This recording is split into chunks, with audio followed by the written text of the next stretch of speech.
Right before we jump into this video, would you like to get my free guide to capturing motion in low light situations? Well, if so, head on over to the website, look for this orange box, put your name, email address in it, hit send it, and I will send you that guide for free.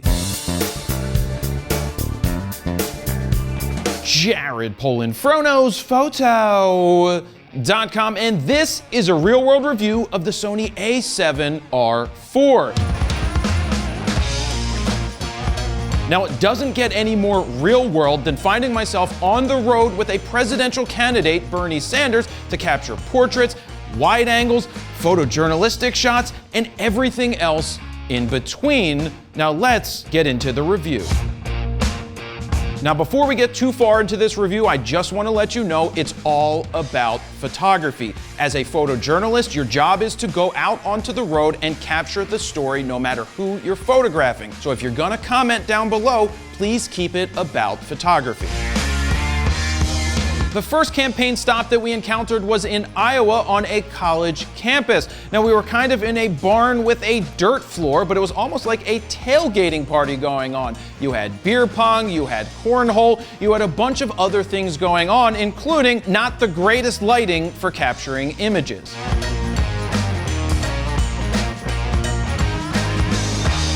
Sony says this is the world's first camera to include a full-frame 61 megapixel sensor that they say will give you 15 stops of dynamic range. Now, being that you have 61 megapixels, each RAW file that is uncompressed is going to be around 130 megs a piece. Now, there is no option to use a smaller RAW file. Now, you could go compressed and get a smaller RAW file, but if you want to take full advantage of the 15 stops of dynamic range, I highly recommend that you shoot uncompressed RAW.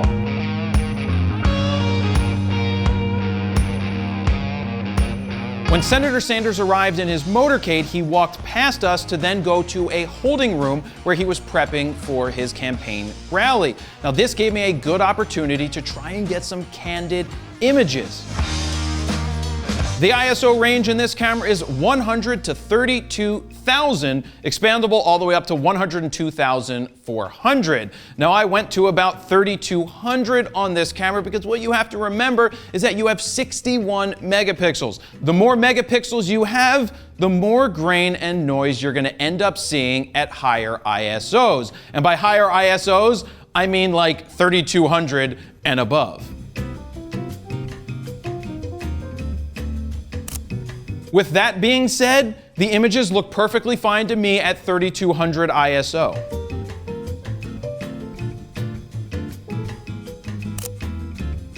In the past, one of the largest complaints about Sony was the fact that they didn't have a lot of native glass. Well, that has all changed because I took 7 native lenses out with me on the road. Starting with the Sony lenses, I had a 24 1.4, a 24 to 70 2.8, a 70 to 200 2.8, 85 1.4, 135 1.8, and I also had Sigma glass, the new 14 to 24 2.8, as well as the 35 1.2. Now, I know a lot of photojournalists don't like to carry around a lot of glass, but I personally like to switch around the lenses as much as possible to give myself the best range of images with different types of focal lengths. Sony claims that you can shoot 10 frames a second with this camera. Now, that's true when you're in high plus mode if you're shooting compressed RAW. I personally shot in high mode, not high plus, because I wanted to shoot uncompressed. Now, that gave me roughly 6.5 frames per second. So how many frames in a row can you get if you just wanted to hold your finger down on the button? Well, Sony says you can get 68, but that's if you're shooting JPEGs. When you're shooting RAW, you can get roughly 33 in a row, which is about 6 seconds. I never outran this camera because I wasn't sitting there holding my finger down for a long time, so that's not something you really need to worry about. As a side note, Steven was able to join me on the road with Bernie Sanders to do some behind-the-scenes video for us to create a mini documentary about what it's like to be a photographer on a campaign trail, so that will be coming out in the future. About 30 minutes before the rally started, Senator Sanders had a little meeting with a bunch of local students. Now, moving into the meeting room, this gave me an opportunity to switch through multiple lenses because he was in there for about 10 minutes. Now, I know a lot of people don't like to switch their lenses often, but I like to run through a lot of different primes when I have the time. In this case, I could shoot a portrait at 135 vertical and then switch to a 14-24 2.8 from Sigma and get a low angle photojournalistic shot that converts really nicely into black and white. The lock-on tracking and the IAF just picks up perfectly the entire time. One of the tips I can give to you if you ever find yourself in a situation like this is that don't just focus on Senator Sanders just getting tight shots of him. You want to show the room. You want to get the wide angles with a 14-24. You want to capture the reactions of the students and the interactions that Senator Sanders is having, because that's what you do as a photojournalist.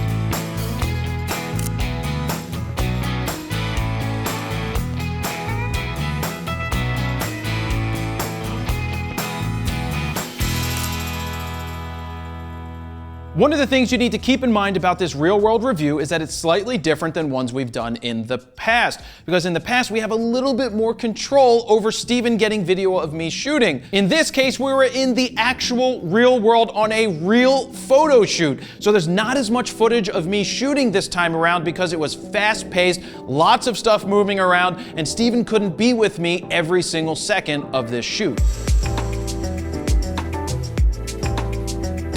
A new feature in this camera is that you have real-time lock-on tracking AF. So it's very similar to dual pixel AF, where you touch the back of the screen on the subject, it locks on, and it follows them. They've also implemented IAF for video, which is a huge feature. Now, with how good lock-on tracking and IAF is, I find myself staying in continuous focus the entire time. These cameras have basically rendered AFS obsolete. There are 567 phase detect autofocusing points in this camera that will cover 74% of the frame. Now, 74% isn't the most compared to some of the other mirrorless cameras out there, but honestly, you get full to the top, full to the bottom, almost all the way to the left, and almost all the way to the right. It wasn't an issue at all. After the meeting with the students was done, it was time for Senator Sanders to get ready to go out and give his campaign speech. So he was walking down the hallway, which means I got in front of him to prepare for him to walk through this door down this ramp. I was shooting at 2500 ISO at 1.8 because it was a lower light situation. Now, in the past, shooting at 1.8 with moving subjects where you have to move the focusing points around would be highly difficult, but as I keep saying, the IAF and tracking followed him all the way down, got a nice tack sharp image of that, and then we continued around to backstage where he was getting ready to go out to give the campaign speech. This gave me a great opportunity to get some candid images behind the scenes.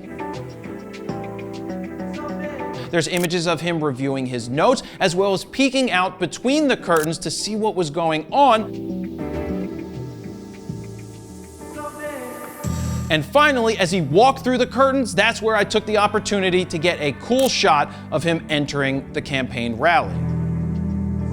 So this camera has an all-new design compared to the A7R III. The A7R IV has a much beefier grip that is easier to hold on to. But one of the things that I noticed after hours of shooting is that my middle finger had an indentation and a red mark from the way that I was holding the camera. Now, I don't know if that's just the way that my hand fits onto this grip, or if that's something that you may run into as well. It also comes equipped with new buttons. They're bigger, they feel better when you press them. There's a new joystick, which is just really easy to find because your thumb goes right to it. So Sony has done a much better job updating from the old way that the camera was designed to the new way. On top of that, they added a lock to the exposure compensation dial, which is welcomed. Now, I love the fact that it locks, but personally, I wish they would get rid of the dial altogether since I'm never going to use it. For those who already have an A7R III or an A7 III or an A9 for that matter, and already have a vertical grip and are going to upgrade to this camera and think you can use that grip, well, you can't. You can't take the old grip and put it onto this camera. Now, I didn't have a grip at this time because there were none in the country when I was doing this shoot, but I highly recommend having a vertical grip for when you are trying to shoot vertical, because it's much easier to use the grip and the joystick on the back of that to move the focusing points if you need. Also, you can add a second battery to extend your shooting time. Let me jump in here real quick and say that these images you're about to see were edited using FroPack 1. If you're looking to speed up your workflow or give yourself a great starting point, check out FroPack 1, which are 14 custom Lightroom presets that you can play with over at phroKnowsPhoto.com/presets. You can play with the befores and the afters, and if you decide that they're for you, they are currently 40% off.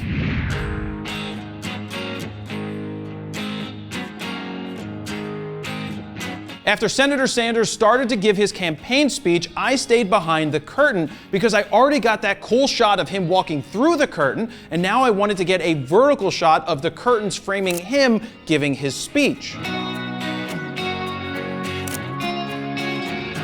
There is a new OLED EVF inside of this camera that has 5.76 million dots of resolution. That is 1.6 times more than the A7R III. I didn't like the older EVFs, and this one matches what's in the Panasonic S1 line because Sony makes that EVF, and they finally put it into this camera, and you can expect to see it in future iterations as well. Personally, when it comes to this EVF, I absolutely love it. It's like you're looking through an optical viewfinder, except for the fact that everything is right in front of your face. So if you're still somebody who's never tried an electronic viewfinder and you're stuck on the optical viewfinder, I highly recommend you at least try this for a little while, and once you try it, you're most likely never gonna wanna go back.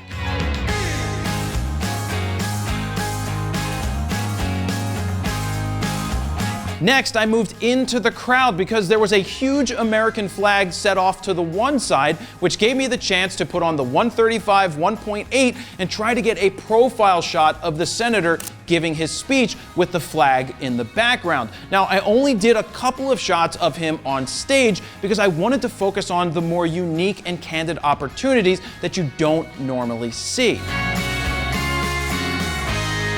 One of the reasons I chose to take this camera over, say, the Nikon Z7 for this particular photo shoot is the fact that there are 2 memory card slots in this camera. Now, there are 2 UHS 2 SD card slots, which give you the ability to record redundant. The same photos to the top as the bottom, as well as if you wanted to shoot video, you could shoot redundant video to both cards.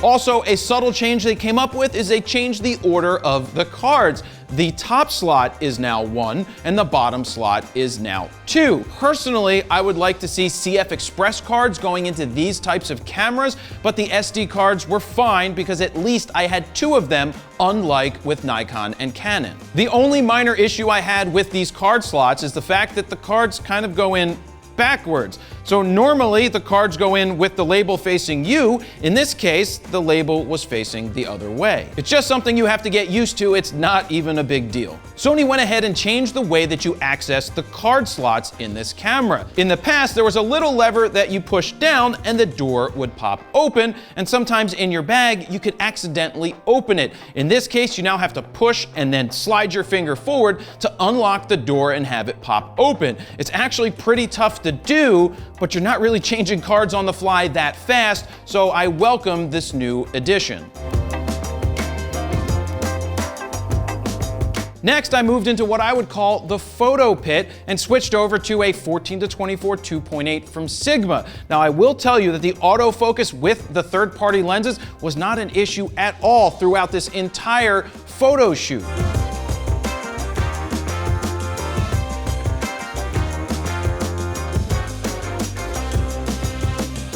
My focus in the pit was to get Senator Sanders on stage, as well as the reactions or just the feel of the crowd. That's why I shot wider. I don't want to get the typical boring shots that's either standing in the press area or shooting straight behind. I wanted to get as close as possible, but still be able to tell the story with a wide-angle shot.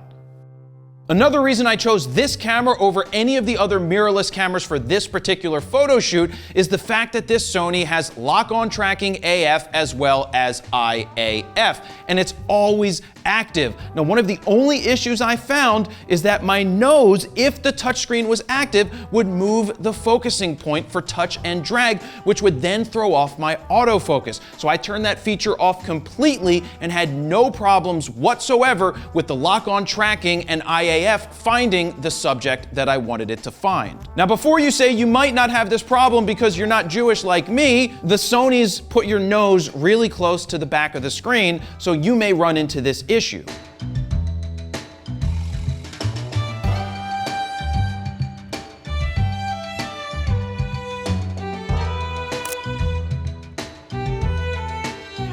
Right before the senator finished giving his campaign speech, I switched over to the 35 1.2, which I set to 1.4 to prepare for him to come off the stage and then do a selfie line or shake hands with everybody in the front row.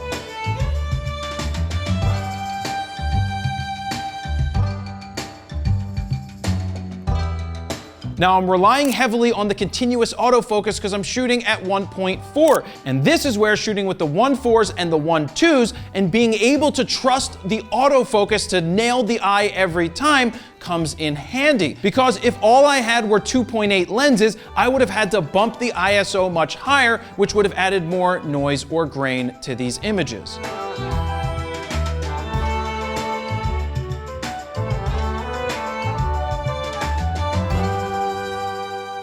One of the biggest complaints about these Sony cameras in the past is when you're doing continuous focus is that it was hard to find your autofocus box because the color was gray. So if you had a dark background, you really couldn't see where the box was. Well, now by default, the camera is set to show those as white. You also have the option to change it to red. I personally change it to red so that when I'm manually moving my focusing points with the joystick on the back of the screen, I can see where it is. And when you're using lock-on tracking AF as well as IAF in continuous focus, that will show up as green, but you can still see where your manual box is because that is still in red.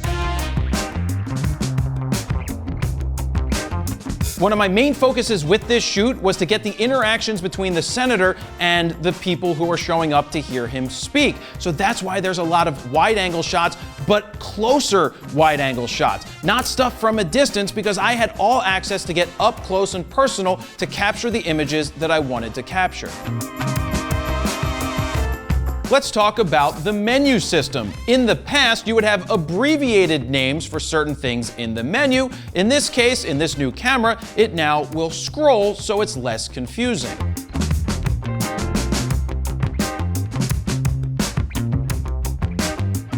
Sony has also separated the function menu for stills as well as video. So if you find yourself shooting stills but then switch into video, and in the past you would have the same function menu, well, you can split it up between photo and video in this camera.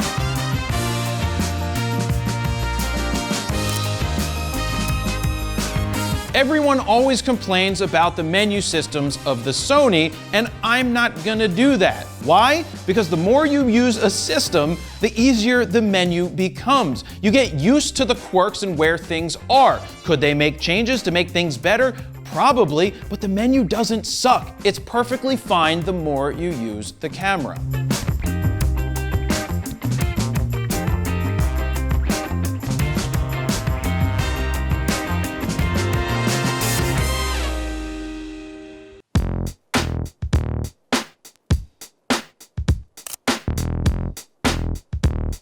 Following this campaign rally, and before we jumped into the motorcade to go to the next campaign rally, we were outside, which meant I could drop the camera down to 100 ISO to get some candid photos of the senator speaking with a large group of volunteers,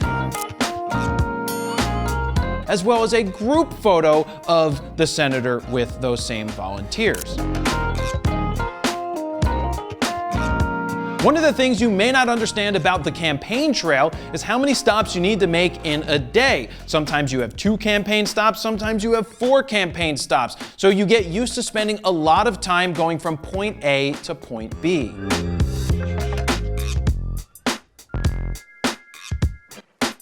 After driving over an hour and a half to the next college for the campaign stop, Senator Sanders was preparing to go on stage to give another campaign speech. Now, this again was a great chance to get those candid moments behind the scenes of him waiting before the crowd even sees him.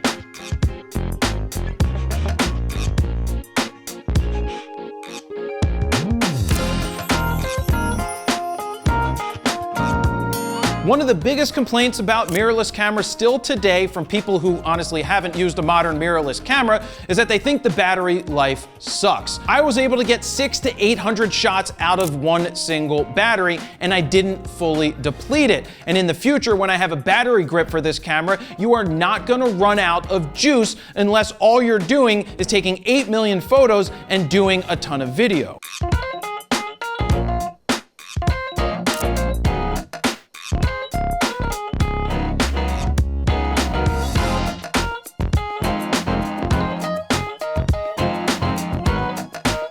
At this campaign stop, we had overcast skies with a little bit of light rain.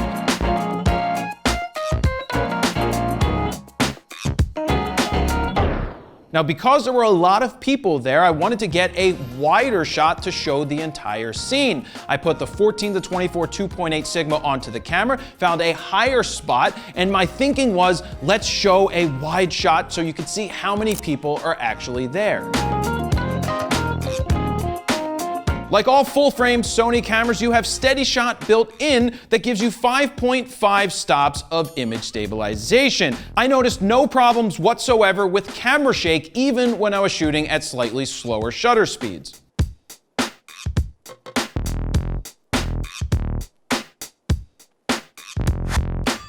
During this real-world review, I was using the A7R IV, and Steven was filming all of the footage with a Nikon Z6 and 24-70 2.8.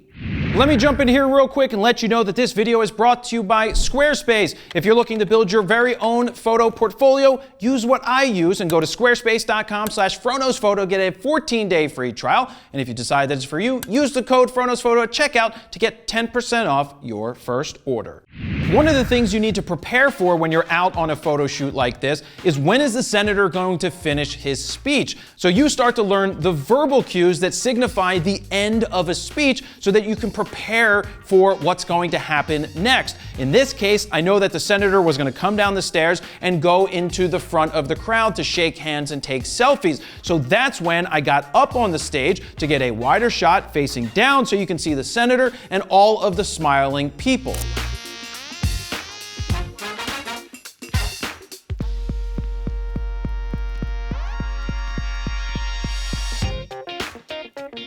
One of the biggest parts of a campaign rally is what they call the rope line. That's where the senator goes down this line of people to get selfies as well as shake people's hands.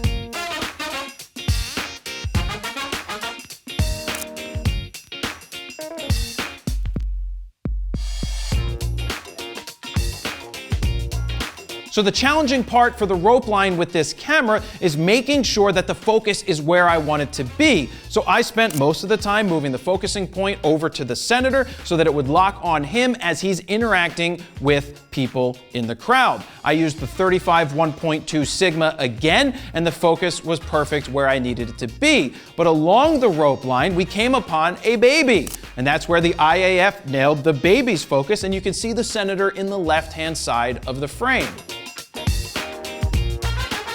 In terms of the usability of this camera, there is nothing holding me back whatsoever. In fact, I think all of the features of this camera are making me a better photographer, able to capture things that I wouldn't have been able to capture as quickly with other types of systems. Now, if you need to get a little extra reach, there is a crop shooting mode inside of this camera that will dumb it down to 26 megapixels, but it will also limit how many autofocusing points you have. Personally, I would not use this mode. If you really want to get more reach, well, you could crop, because get the 61 megapixels and then crop after the fact. I personally wouldn't do that, but it's up to you. I would prefer having the entire image with 61 megapixels and then punch in rather than just 26 that's cropped and cut something off.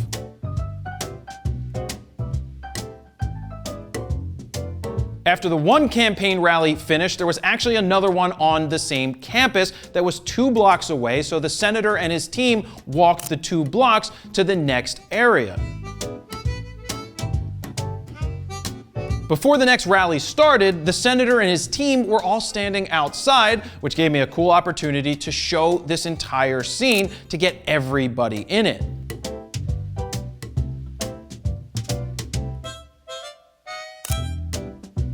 Just like the R3, this camera has pixel shift, but it's been updated. Now it will take 16 photos in a row to give you a 240 megapixel image. The only issue is you need to use Sony's Imaging Edge processor to put everything together to make it usable. One of the caveats to this mode is that you're going to get a 2 gigabyte file when it's done taking those 16 images. And also, you need to make sure you're shooting a subject that isn't moving, because that might make your image look a little ghosty. One of the things that you notice happening time and time again on a campaign trail is that you enter through the kitchen or the back alley or some other way. In this case, we went in through the kitchen, and while the senator was waiting to go in and give his speech, again, I was able to capture the contemplative waiting moments, the moments where the senator is thinking about what's gonna happen next. These are the type of images that I always want to capture. The things that other people don't have access to, like waiting in the kitchen before giving another campaign speech. The textures, the colors, the tones. You don't have control over a lot of this stuff, so you just have to react and be able to capture the image and rely on the new technologies in these cameras to get the shot.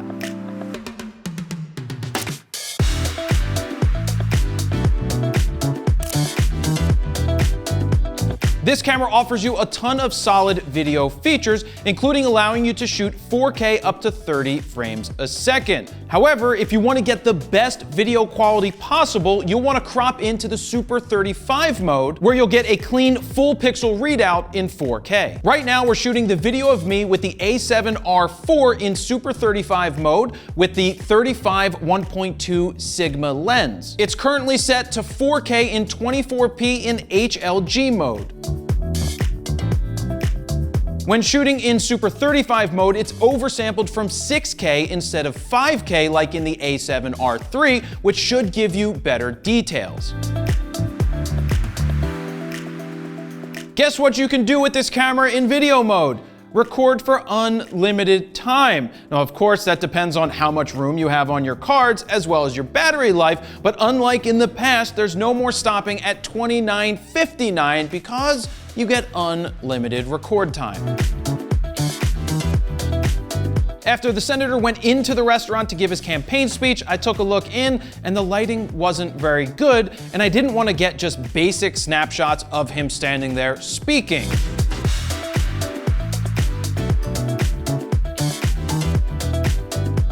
So I waited till the very end when the senator said he would stay around and get photos with everybody who wanted them. At that point, I walked behind the little stage that was there, went to 4000 ISO, got a low angle, focused in on the senator shaking hands with whoever was walking up there, and also wanted to keep the Sanders sign in the frame so that it would give you some context to the image.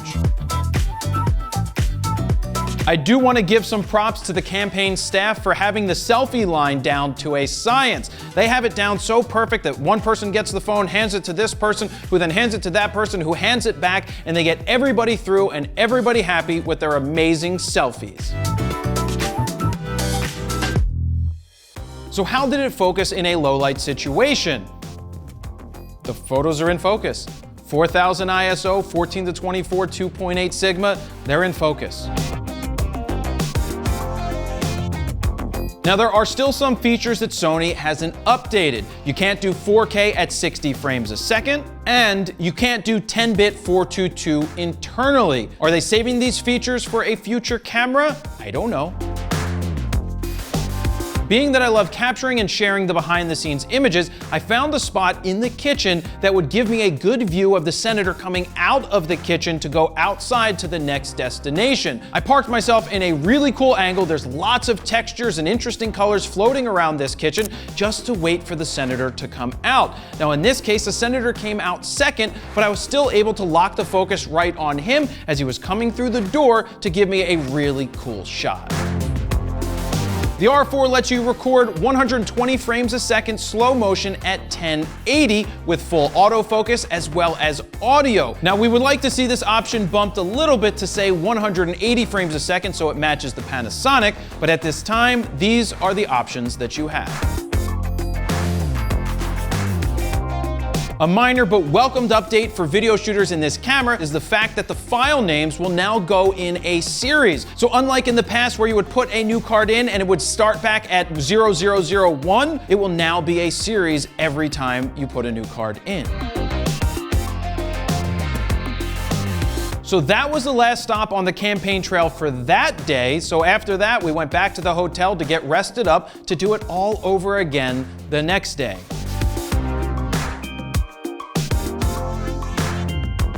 One of my favorite features of this camera is the fact that after you take a picture and you're previewing it, if you hit the zoom in button, what it does is it zooms all the way in where your focusing point was. So for example, if you were focused in on the subject's eye and you hit this button, it goes all the way in. And by all the way in, the box is super small on the back of the screen. It's going in as far as you can go. Now, one of the issues with this is you may think that your image is slightly soft because it zoomed so far in. But if you put it on the computer and looked one-to-one, you would never think that it was soft at all. Look straight, Jared. Bless you.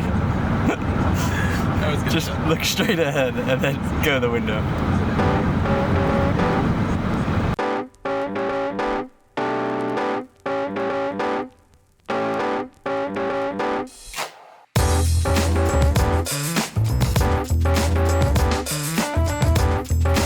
To kick off the next day, it started with 3 different interviews. There was a TV interview followed by 2 interviews with writers. I just wanted to go in there for the TV interview to show you what it looks like behind the scenes. It's literally a conference room where they put up some Bernie posters on the wall because that's where he stood, but I loved having the 2 lights, the 2 TV lights, the guy shooting the video, the guy giving the interview, Steven off to the one side. I like showing the behind the scenes look to show you what it's like out on the road.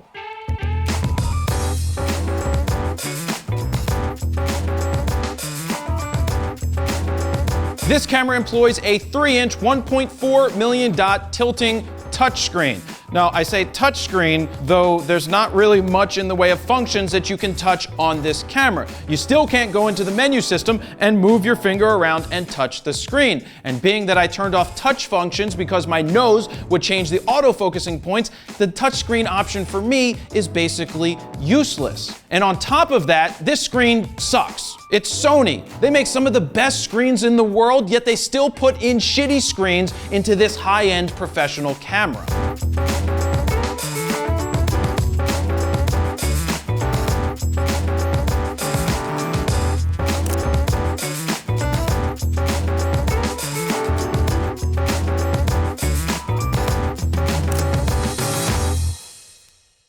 Let me cut in here real quick and let you know that I have 4 educational video guides that you can check out at FroKnowsPhoto.com/guides. There's a FroKnowsPhoto guide to getting out of auto, the guide to flash photography, the guide to shooting video, as well as the guide to editing video. So again, head on over to FroKnowsPhoto.com/guides to check out a free preview. After the interviews were done and we were heading to the motorcade, I saw this as a good opportunity to use the 24-70 G2.8 because the day before I spent a lot of time using just the prime lenses. I wanted to switch over and use the zoom lenses. This was my chance to get everybody walking towards the motorcade, and I call this shot the entourage shot. You can see that the senator is rolling his own bags and everybody else is happy and smiling as they walk on to the motorcade. And finally, when the senator gets to the door of the car, he's there to open it up. I wanted to show you behind the scenes. He rolls his own bags, he carries his own bags, he opens his own doors. That's what it's all about. You want to show the stuff that most people never get to see.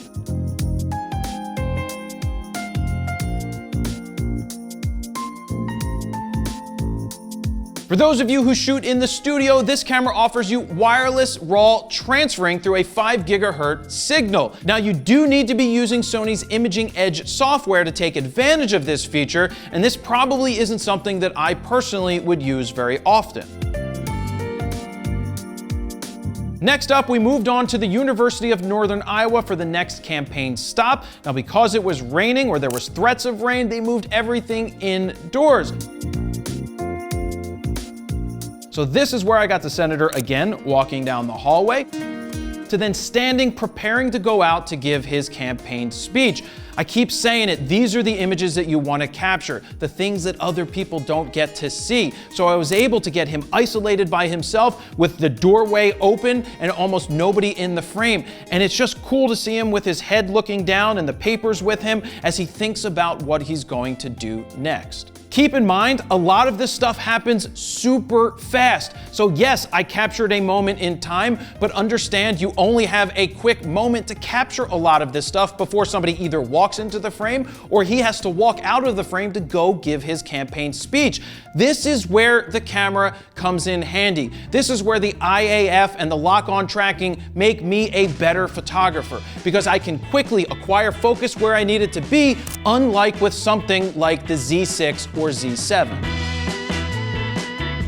The camera just worked. The camera didn't hinder my shooting. The camera did everything I needed it to do and didn't hold me back. It actually helped me get shots that I may not have been quick enough to get with my Z7.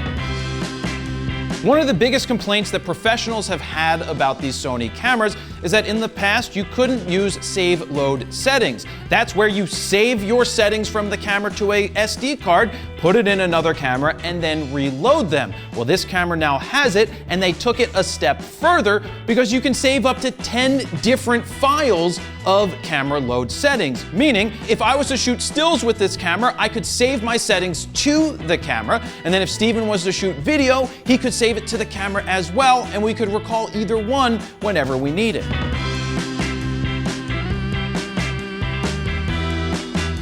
Like the rally the night before, we were in a pretty poorly lit gymnasium, and so I didn't want to take those photos because I knew they weren't going to be good, solid keepers.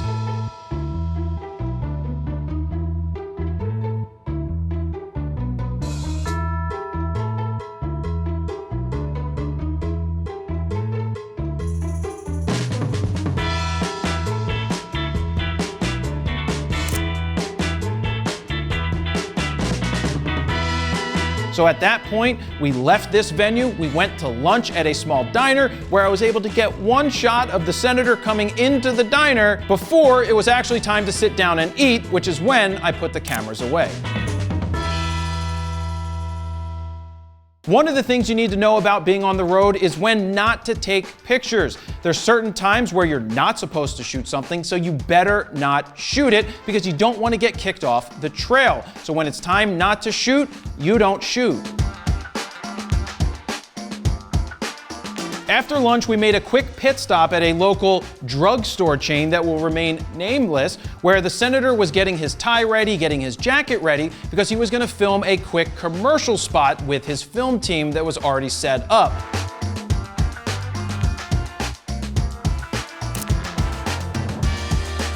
One of the features that I really love about this camera is that you can charge it via USB-C while you're taking photos or recording video. Now, Nikon and Canon can't do that while they're shooting photos or recording video.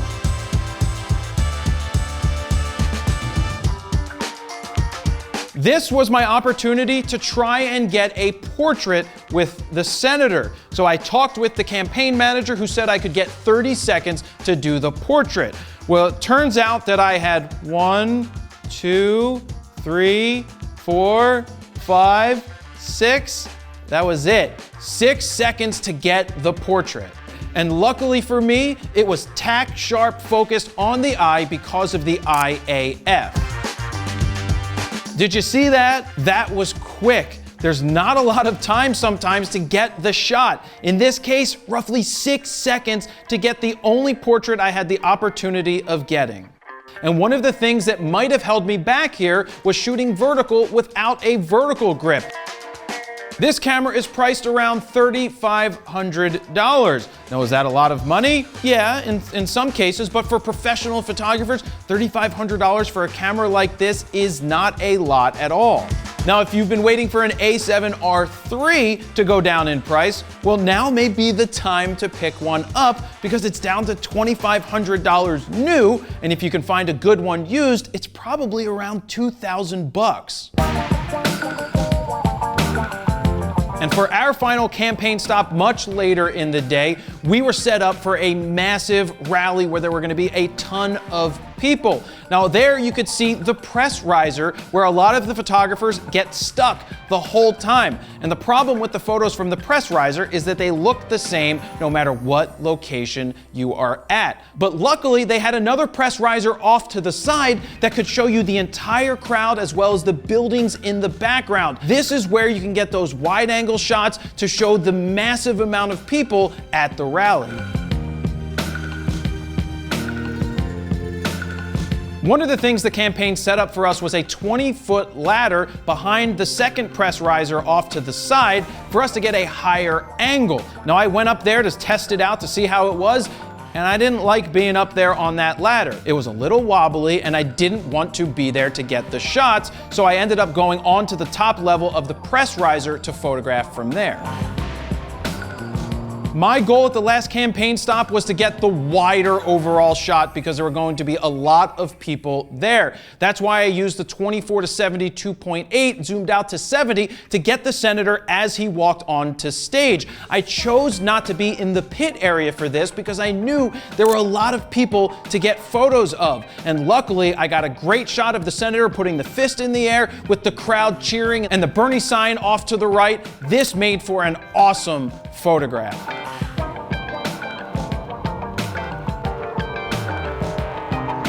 After getting that awesome wide angle shot, I wanted to try and get some tighter angle shots with the 70 to 200 G Master. So I put that on and had a ton of trouble with the lock-on tracking from where I was shooting. It kept finding somewhere in the crowd, even though I had the focusing point right on the senator. It would not nail him. It would keep continually back focusing. So I don't know if I should have changed the auto-focusing point to say single spot or something along those lines, but maybe in a large crowd area with a longer lens, it might have some issues because I found myself having some.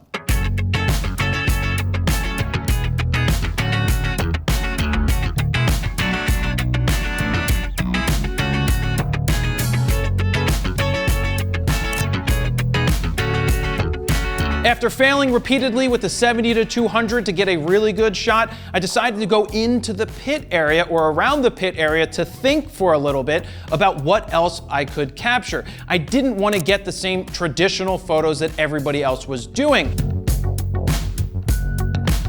That's when Steven came up to me and let me know that he was shooting some silhouetted video from the pit, and I was like, yeah, that's a good idea. Let me try that. So I got my settings right for shooting a silhouette, and I saw how I would frame the senator with the building in the background and the sun streaks that were coming up from behind the building. It made for a perfect opportunity to get a classic, iconic image. There were a couple of silhouetted shots that just didn't work because you can't tell who the speaker is. But as soon as Senator Sanders put his hand out, his classic pointing, you could tell from the hair, you know that it's him. So if you're doing silhouette shots, make sure something stands out in the image when you're capturing them.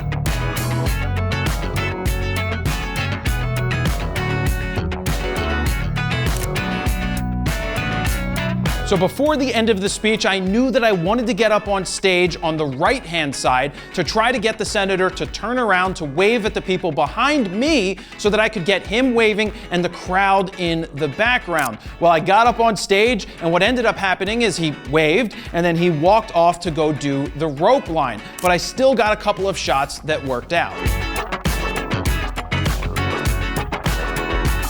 After the final rally came to an end and the motorcade moved away with Senator Sanders and team, we were left to catch a red-eye at 1:25 a.m. to head home to Philly. And speaking of Philly, the only way to determine if these images are good or not quality-wise and if I like this camera, well, it's to go over to my desk and review the raw files.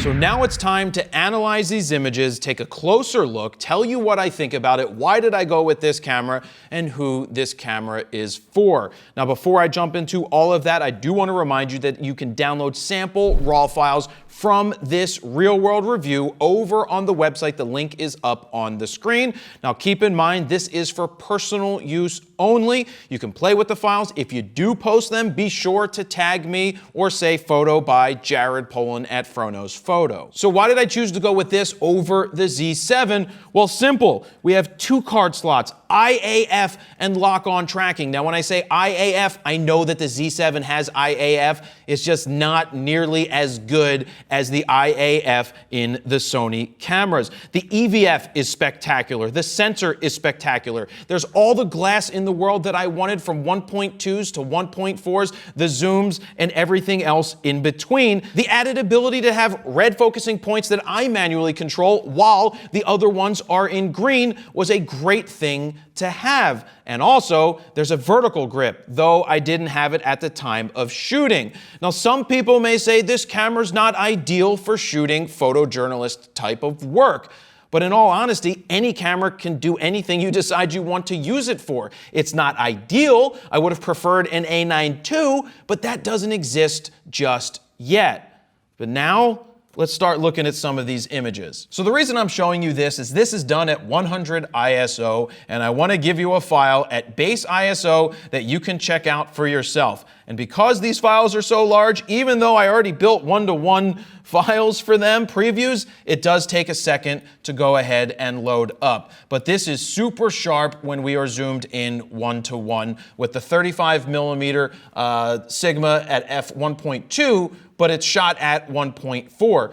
The point is that I move the focusing point to be over the senator's face, as well as try to use IAF if I need to, but I move the point over his face and it just locks on him. That's exactly what I wanted it to do. Even with all of these other people in the frame, it stayed on him, which is what I wanted. Moving on to the next frame, this is one of my favorite shots from the entire shoot. Yes, this is a photojournalistic shot. We're at 1/800th of a second at f1.4, ISO 1600, and before anybody says something, yes, I could have been at 800 ISO at 1/400th of a second, but when you're in a fast-paced world or where you don't know where anything's gonna happen and you need to just react, I'd rather have a faster shutter speed at a higher ISO than a slower shutter speed and possibly run into some blur. I just love this shot, so that's really why I'm showing it to you. Moving on to the next thing is when the senator was walking, I didn't know when this was gonna start. He comes out, he starts walking over to this meeting.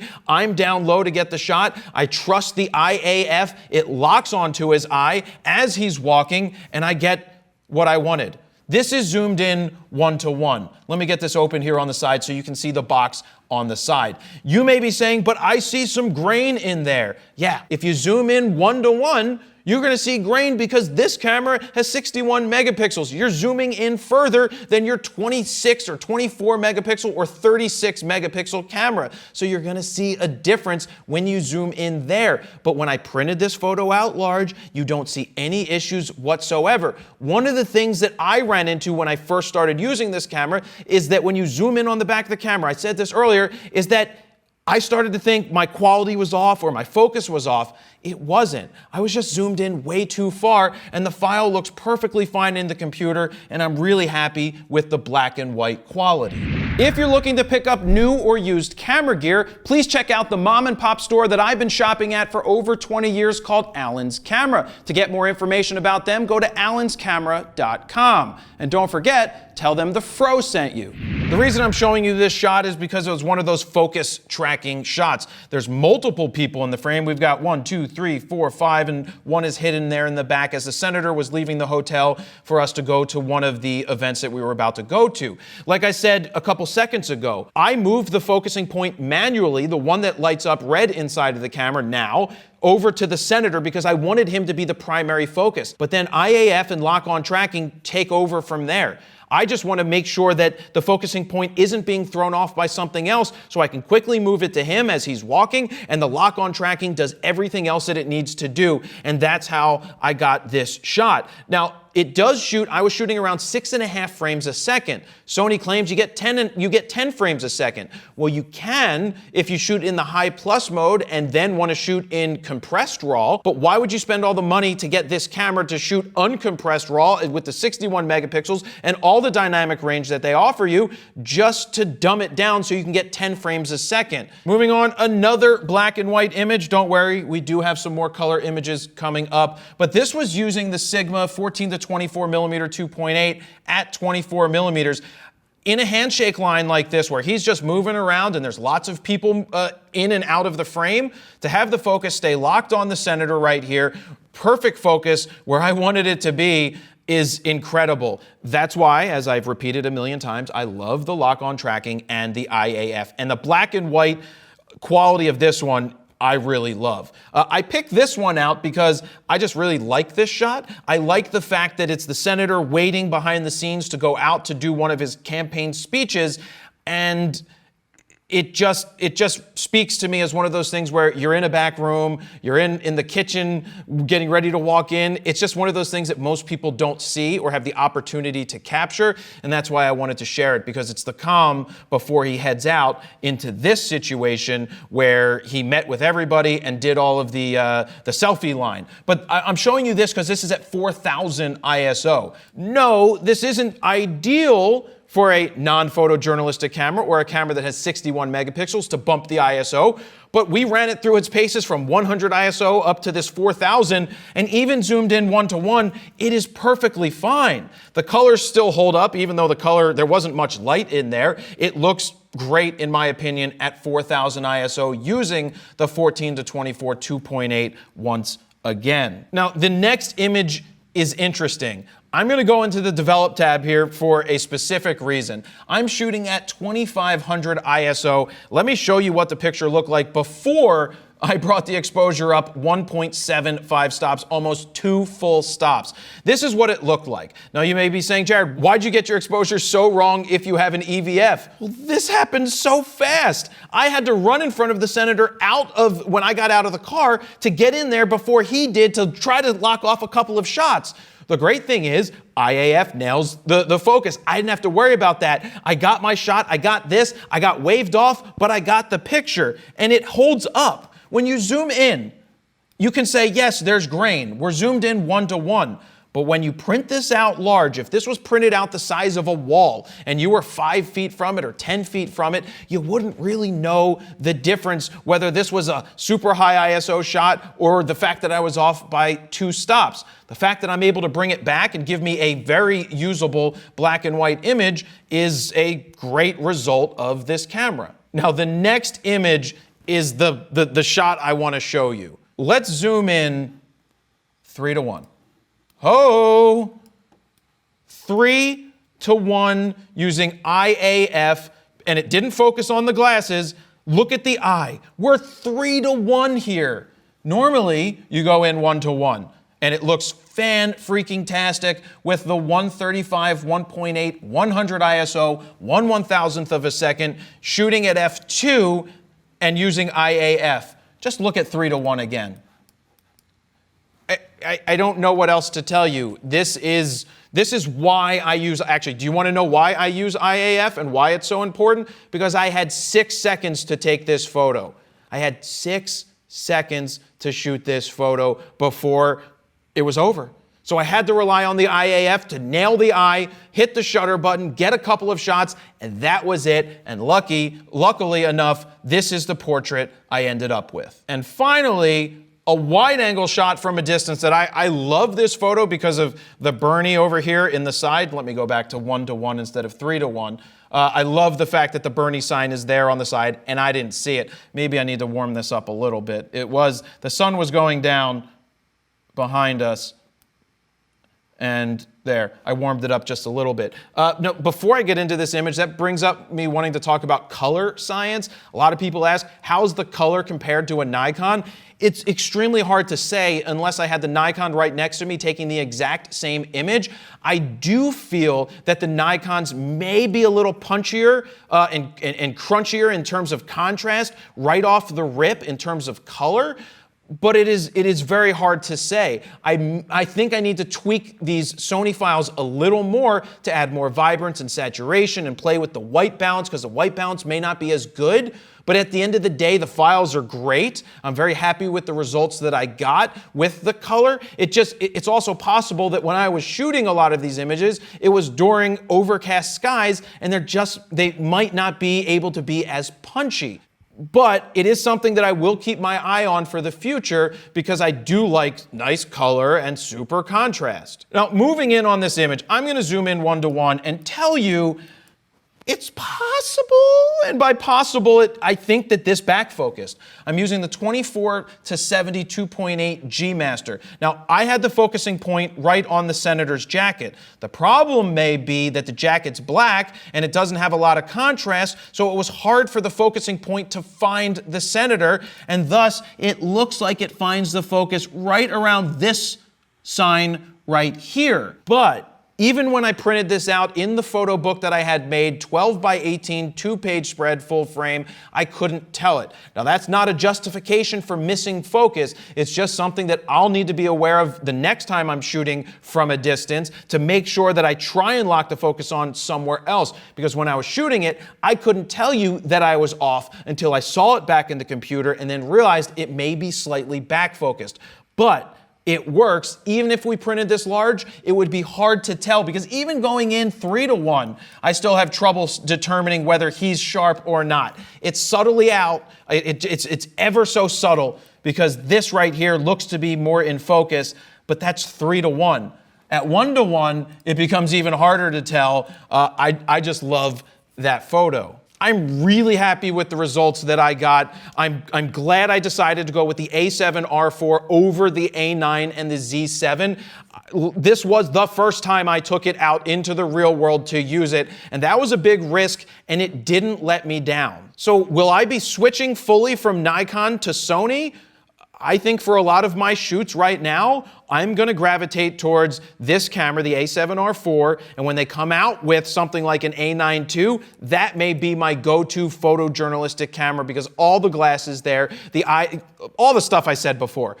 But who is this camera for? Should you upgrade from your A7R III to this camera? The truth of the matter is, if you're just an everyday shooter and you're getting fantastic results with your A7R III, then no, you don't need to upgrade to this camera. Do you want better ergonomics, bigger buttons, some of the newer features that we're finding in this camera? That may be a selling point. If you do this as a profession and you're getting paid, then maybe upgrade to this camera, keep the A7R III as a backup, or if you're just jumping in, you can get an A7R III for like $2,500 new, which means you can get it for even less used. So at the end of the day, can I recommend this camera? And the answer is yes. Is it perfect?